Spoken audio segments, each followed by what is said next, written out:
दावत दावत दावत। ओवरसीज पाकिस्तानी या मुल्क से बाहर रहने वाले पाकिस्तानी हर वक्त दावत करते रहते हैं। इसका पता कैसे चलता है? क्योंकि आजकल ब्लॉगर्स बस दावतों की वीडियोस लगाती रहती हैं। मैं बताती हूँ आपको कि सब लोग ऐसा क्यों करते हैं, लेकिन उससे पहले हमने की थी बारबेक्यू की दावत अपने घर पे। इसलिए आपने इतनी दावतें करते हुए देखा होगा ओवरसीज पाकिस्तानियों को, क्योंकि यहाँ पर उनके ना रिश्तेदार होते हैं और ना बहन भाई ना माँ बाप। ज्यादातर लोग अपने दोस्तों के साथ वक्त गुजारना चाहते हैं। यहाँ पर ना ही रमजान में छुट्टी मिलती है, ना ही ईद पर ज्यादातर लोगों को छुट्टी मिलती है। हम लोगों ने इस दफा बड़ी मेहनत की, डेकोरेशन में अपनी टेबल इस तरह से सजाई, आपके सामने मैंने दिखाया। सब कुछ मैंने अमेज़न से खरीदा था। करने के लिए एक दिन पहले से हमने तमाम तैयारी शुरू की। सबसे पहले हम ग्रोसरी स्टोर भागे। वहाँ हम ग्रोसरी करने पहुंचे तो हमने देखा कि वहाँ जे का कैरेक्टर जो कोको मिलन में आता है वो आ रहा था। वो भी इतना बड़ा सा। वैसे ये इनाया को बहुत पसंद है, लेकिन इनाया इसको देख के बहुत ज्यादा डरी थी। बहरहाल हमने ग्रोसरी की, घर भागे। घर आके सबसे पहले मैंने चिकन टिक्का में मसाला लगाना शुरू किया। मसाले मैंने तमाम बेसिक लगाए थे। सबसे पहले नमक, फिर उसके बाद पिसी हुई काली मिर्च, धनिया पाउडर, जीरा पाउडर,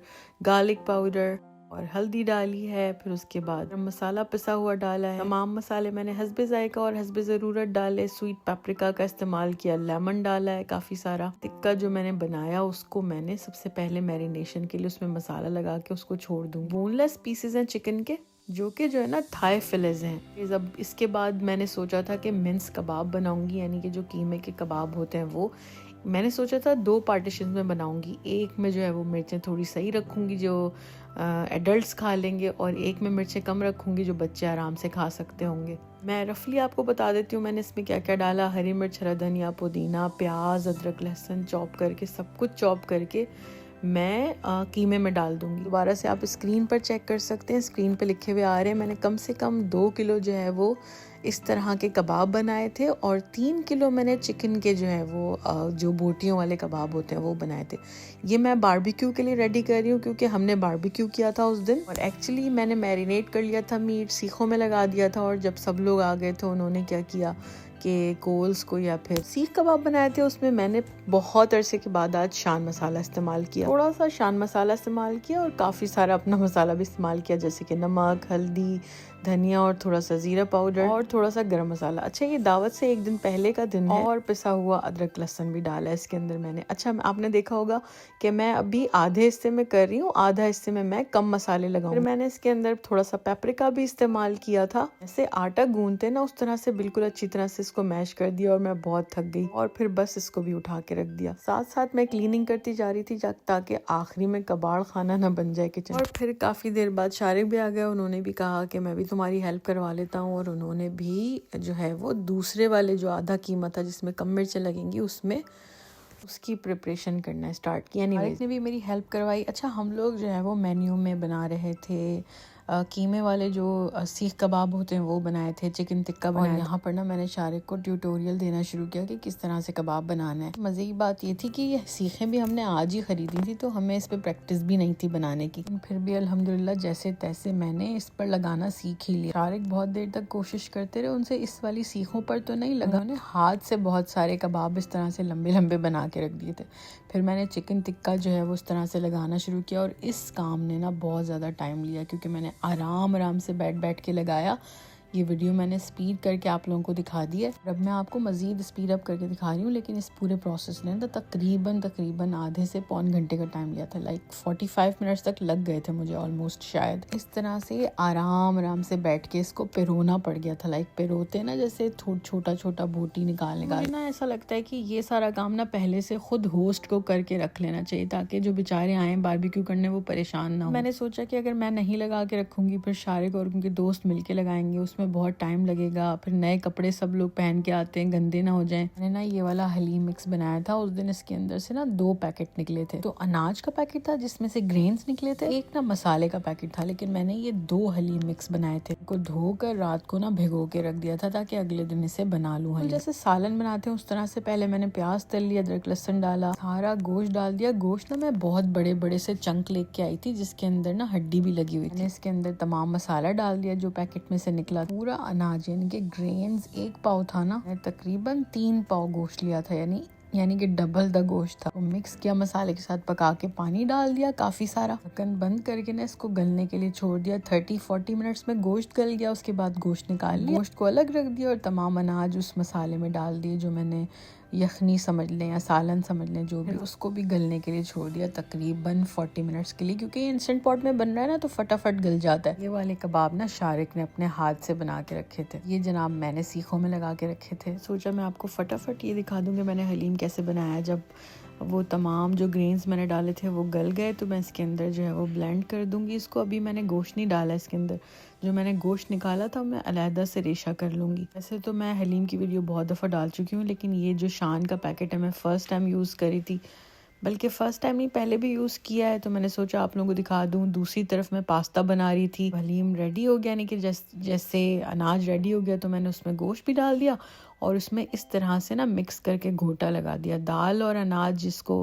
ग्रेन्स कहेंगे उसमें तो मैंने ब्लेंडर कर दिया था। ऑन दी अदर हैंड मैंने यहाँ पे जो है ना पास्ता को भी रेडी कर लिया। तो सब लोग हमसे कहने लगे कि आप लोगों ने इतना सारा खाना क्यों बना लिया, क्योंकि आपने जो है वो बारबेक्यू का भी इंतज़ाम किया था। लेकिन मैंने सोचा नहीं, चलो थोड़ा सा स्पेशल लगना चाहिए सबको ईद की वजह से। ये जो है ना मैं आपको हलीम दिखा रही थी कि बहुत ही गाढ़ा हलीम बना था। इसको मैंने 2 पतीलों में करके इसमें थोड़ा सा और पानी डाल के इसको पकाया था, क्योंकि ये बहुत गाढ़ा लग रहा था। तरफ मैं यहाँ पर चावल भी बना रही थी, तो चावल मैंने सोचा चलो इतनी गोश्त के आइटम बन रहे हैं, मैं छोले के बना लेती हूँ। फिर मैंने जल्दी जल्दी सैलेड बनाना शुरू की तैयार होके, और बस तकरीबन आने में सब लोगों के 1-2 घंटे रहते थे। आई थिंक 2 घंटे रहते थे।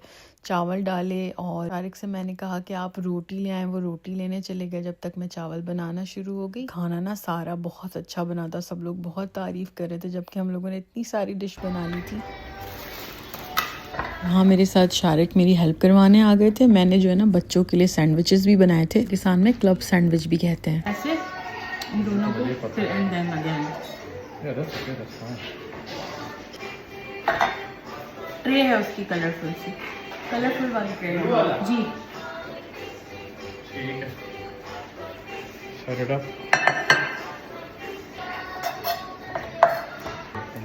चलो मैं करता हूँ।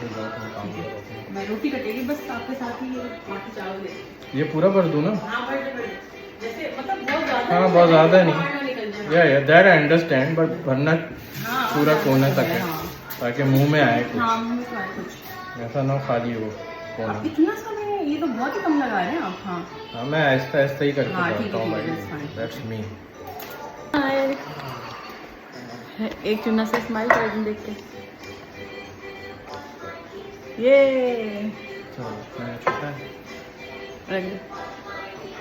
यस। मैंने देखा कि हस्बैंड को डेमोन्स्ट्रेशन भी देनी पड़ती है और समझाना भी पड़ता है किचन के कामों में। एनीवेज उसके बाद मैंने फटाफट से रायता बना लिया, क्योंकि मैं नहीं चाहती कि कोई भी काम रह जाए और मेहमान आ जाए। मैंने सोचा कि चलो चटनी भी बना लेते हैं, ज़रा रंग बिरंगी सी चटनी और रायता सैलेड होता है ना ज़रा टेबल पर तो अच्छा सा लगता है। वो सभी कुछ रेडी हो गया था। शारिक फटाफट गए बाज़ार से और बड़ी सी वाली रोटी हमारे घर के करीब मिलती है, बड़ी मज़ेदार होती है। ये टर्किश नान होती है बेसिकली। को शारिक काट के रख रहे हैं और सब कुछ रेडी हो गया है, चावल भी रेडी हो गया। मैंने सोचा मैं आपको चावल भी दिखा दूँ। मैंने जो है ना कीमे और चने यानी कि छोले का जो है ना पुलाव बनाया था, जैसे कि मैंने पहले बताया आपको। अब यहाँ पर मैंने इनिशियल सेटअप कर दिया था, जिसमें मैंने वो तमाम चीज़ें रख दी थी जो ठंडी नहीं होंगी, जैसे चटनी, सैलेड और पास्ता रख दिया था। मैंने सोचा था पास्ता को मैं वैसे गर्म कर दूंगी, और हलीम के ऊपर डालने वाला सामान रख दिया था। आपने ये नोट किया होगा मैंने मीठा नहीं बनाया, उसकी स्टोरी मैं आपको अभी बताती हूँ कि मैंने मीठा क्यों नहीं बनाया। खा ले। हेलो, खाएं आइसक्रीम ना। अच्छा, अब तो ना मेलबर्न में काफ़ी ठंड आ गई, लेकिन जब हमने ईद की दावत रखी थी ना तो काफ़ी वार्म वेदर था, बहुत अच्छा मौसम था। अच्छा, जिस दिन हमने गैदरिंग रखी उस दिन ना दोपहर में बहुत शदीद गर्मी हो गई।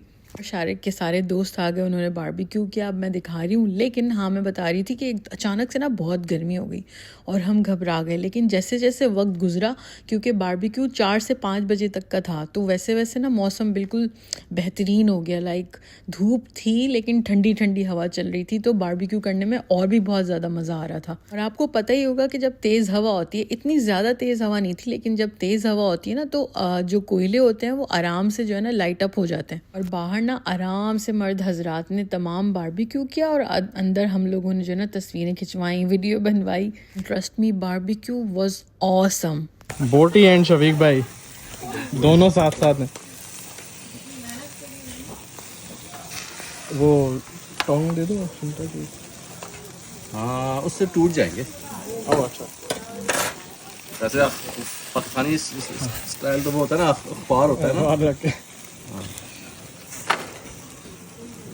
तो अब नेक्स्ट टाइम अगर आप किसी की दावत की वीडियो देखें ना, तो आप ये बात समझ जाइएगा कि दावतों का मौका ना हमें ईद या रमज़ानों में ही मिलता है। और दूसरे जिसके घर दावत होती है वो कोशिश करता है कि सब लोग अच्छी तरह से खाए पिएं, सब लोग अच्छी तरह से एंजॉय करें ताकि उनको ईद का माहौल मिले। अब यहाँ पर मैं तमाम गरम गरम चीज़ें टेबल पर निकाल के रख रही थी। पुलाव निकाला, हलीम निकाला और बारबेक्यू भी बाहर से गरम गरम बन के आ रहा था, तो मैं वो भी इस तरह से रखना शुरू हो गया और उन लोगों को भी कह दिया कि भाई आएँ सब लोग और अब खाना निकालना शुरू करें। और मैं ना हमेशा कैंडल्स जलाना भूल जाती हूँ, रख देती हूँ कैंडल्स को अपनी टेबल पे और जलाना भूल जाती हूँ। तो जनाब ये है हमारी टेबल का फाइनल लुक। ये है खूबसूरत सा खुशबूदार और मज़ेदार बारबेक्यू। माशाल्लाह हलीम भी बहुत मज़ेदार बना था। ऑल दो कि मैंने शान का हलीम यूज़ किया था, लेकिन वो भी ठीक था। सब लोगों की दावत करके बहुत अच्छा लगा। सब लोगों ने खूब मज़े की बातें की और क्योंकि बस सब लोग आए और बस बारबेक्यू और खाना लगा लिया, तो हमने ना संडे की दावत रखी थी ताकि अगले दिन सब लोग अपना रूटीन का जो काम उन्हें करना है वो कर लें। देखिए जनाब, हलीम की शक्ल आप करीब से देख लें, आप यकीन करें ये बहुत रेशेदार मज़ेदार हलीम बना था। बस सब लोग आए और सब लोगों ने खाना निकाला, एंजॉय किया। इनायत तो जो है ना थक थका के सो गई, क्योंकि बहुत देर तक इनायत इंतज़ार करती रही। और ये है हमारे जो शफीक भाई, जिन्होंने बारबेक्यू में हमारी कबाब में हेल्प। देखें मेरी तो खाते हुए कोई वीडियो नहीं है, लेकिन मैंने शारिक को बोला मैं आपकी वीडियो बना रही हूँ ताकि ये प्रूफ हो जाए। ये देखें हलीम कितना रिश्तेदार है। अब मैंने आपको कहा था ना कि मीठे का मैं आपको बाद में बताऊंगी। मीठा हमने मंगवाया नहीं था, सब कुछ बाजार से मंगवा लिया था। जैसे कि डोनट हमारी एक दोस्त ले आई थी, लबे शीरी भी एक दोस्त बना के ले आई थी, गरम गरम गुलाब जामुन जो है ना शारिक ले आए थे बाजार से। ईद पर ना यहाँ पर मुख्तलिफ जगहों पर फेस्टिवल लगे होते हैं, लेकिन इस दफ़ा हम ईद के किसी भी फेस्टिवल में नहीं गए थे।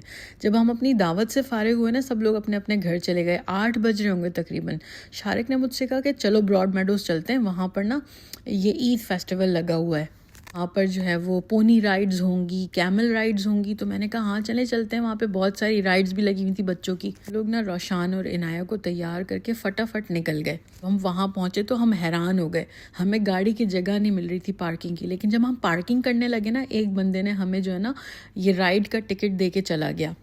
यकीन करें जब हम अंदर गए ना तो राइड्स के टिकट बिकना बंद हो गए थे, क्योंकि उन्होंने कहा कि इट्स ऑलमोस्ट डन, टाइम ख़त्म हो गया, तो अब टिकट्स और नहीं बच रहे, मीन बिक रहे। और रोशान को ना ये बॉटल मिली थी, ये बहुत ही जो है ना एडवांस बॉटल थी। रोशान मुझे दिखा रहे थे, तो मैंने सोचा मैं आप लोगों को पूरी जगह का एक रिव्यू दे दूं। बहुत सारी टाइप के झूले लगे हुए थे और बहुत शोर हो रहा था यहाँ पर और बहुत ज़्यादा रश था। पता नहीं आपको वीडियो में नज़र आ रहा होगा या नहीं।